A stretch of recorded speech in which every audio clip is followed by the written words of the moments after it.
like me, you have a lot of herbs grown in your garden, but you're not always sure what to do with them. Well, to find out, I have come out to the historic Croft House at the Nashville Zoo to talk with executive chef David Miller. Hi, David. Hi. Thanks for having me on the program. You have this wonderful bounty of herbs out here in the garden, and I guess the first thing I want to know is, what is the advantage of having fresh over dried herbs? Well, there's quite an advantage in flavor. You know, texturally they're a little bit better as well. Of course, they're not pasty and dry at the end result, but more than anything else, they're more aromatic. You know, the strength of flavor and all that's going to be a given, but when you cook with fresh herbs at the end of your dish, you can smell them off the plate. You know, you certainly eat with your sinuses as well, so it makes a big difference. If we're going to use them in the evening, I'll pick them in the evening. You know, there's really no rush to picking them. If you do, pick too much, there are ways to store them, like wet paper towels. I'd roll them up in a wet paper towel. I try to keep the ends from getting crushed like this. It releases the oils and they bruise and they turn black. Ideally with fresh herbs though, I'd pick them and use them when I need them. So this is one of the advantages certainly of fresh herbs. Well, let's talk about using them then. I guess rosemary and thyme are things that people really tend to have a lot of. What do we do with those? How do we pair them? Rosemary and thyme are classic, and you can use them in any dish from pasta to flank steak to vegetarian options, risotto, seafoods, anything you'd want. There's some unusual things too. Like you see, this is quite an abundance of thyme here, and rosemary as well. You know, what we tend to do is I take them like this and I'll crush them if I have just more than I can use in a season, and I'll put them at the bottom of a container of sugar. And it'll infuse the sugar, and it'll do a couple of things. When I make bread, say in the fall, I'll do pumpkin breads or anything, it'll give me a second or an underlining flavor, which is awesome. And it will also let me do kind of a savory version of a creme brulee without actually steeping anything green into the creme brulee. You know, chlorophyll is quite a sensitive, well, green in general is quite a sensitive pigment, and it reacts to acid, base, and heat very poorly. So steeping this stuff in sugar or in waters or cream is probably better to just leave it in the bottom of a container of sugar. But it's, you know, a different, unique way, and you can make a lemonade with it at that point, and you know, rosemary at a time, and it's quite an accent to it. So. Fantastic. Now, one of my favorite herbs, but I'm not always sure what to do with it, is tarragon. Tarragon's one of my favorites as well. You'll have it right over here. Tarragon, as a chef, in my palate, is the most undervalued herb I have.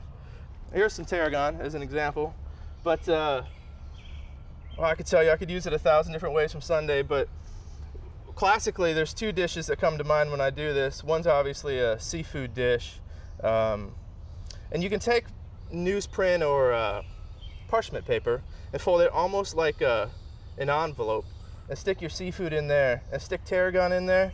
And it's such an aromatic herb, especially when it's steamed. You know, I'd put it in there, I'd put it over a double broiler, and I'd let it steam for a little bit, maybe a little bit of citrus as well, kosher salt, black pepper, and call it a day. And that's all you need to do with something like tarragon.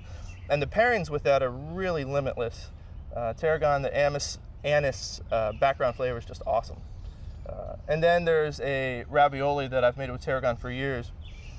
I take sweet potatoes and I mash them, and then I use fresh tarragon, mince it up real fine, put it in after the sweet potatoes have cooled, and then I drop an egg yolk on top and fold it in one big ravioli, and that stuff is really phenomenal in that as well. Sweet potato and tarragon is a great pairing. You know, when you pick them, like we said earlier, you pick them to use, you pick them when you need them, and you mince them right away.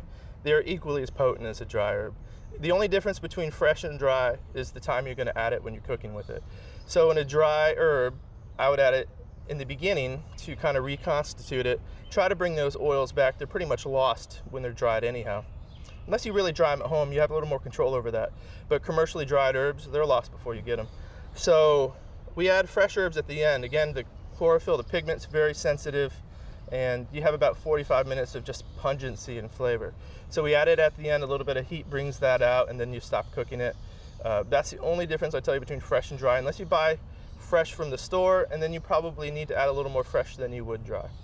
Well, David, I see a abundance of mint over here, and I always think of mint in, I don't know, iced tea and maybe some desserts. What are some other ideas we can use them for? You know, surprisingly enough, there are a lot of savory applications for mint. It's aromatic. Boy, it smells great.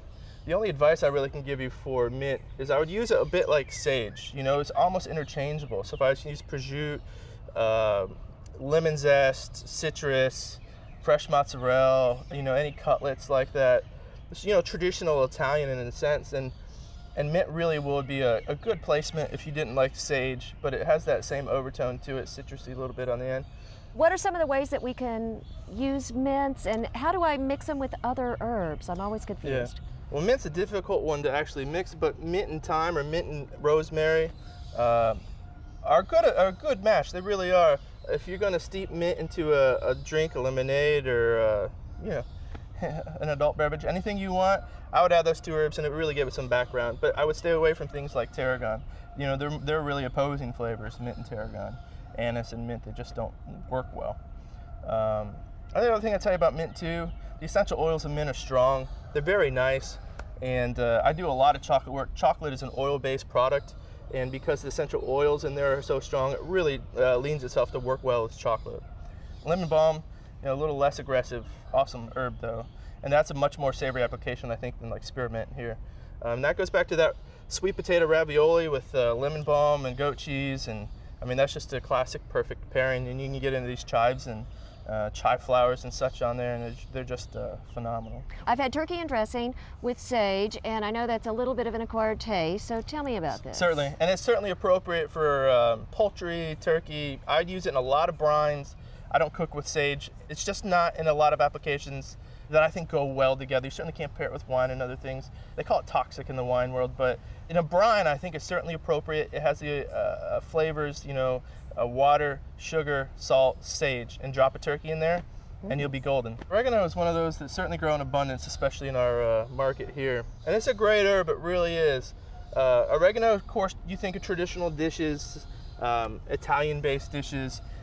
The only real advice I can give you with oregano, or probably the most important advice I can give you with oregano, is it's very powerful, real powerful essential oils. You can pick it a day before, and unlike tarragon and sage and these other herbs, it's not going to lose any flavor. I mean, it's potent either way. And because of the potency in it, you tend to pair it with a lot of acidic food. You know, you're more of a modern chef will use Beurre Blanc, and they'll do a blood orange base or a grapefruit juice base, reduce the two with a white wine. Again, white wine's acidic. And it tends to pair well to that. I've tried to pair herbs to oregano in the past, other herbs with it, and it gets really muted, and it's a muddy flavor. But I have great recipes for you viewers that I think would tend well to what they have at home and what would be available for them. So. Well, thank you so much. And I know that you couldn't enjoy any of these herbs out here without the Davidson County Master Gardeners who do such a wonderful job on this garden. Yeah, certainly, and of course I'd like to thank them as well. They always give me access to this stuff, and it couldn't be better as a chef to walk behind my restaurant and have a great herb garden like this and a huge garden behind you. Well, to get some great ideas and some wonderful recipes from our executive chef, David Miller at the Nashville Zoo, please go to our website at volunteergardener.org.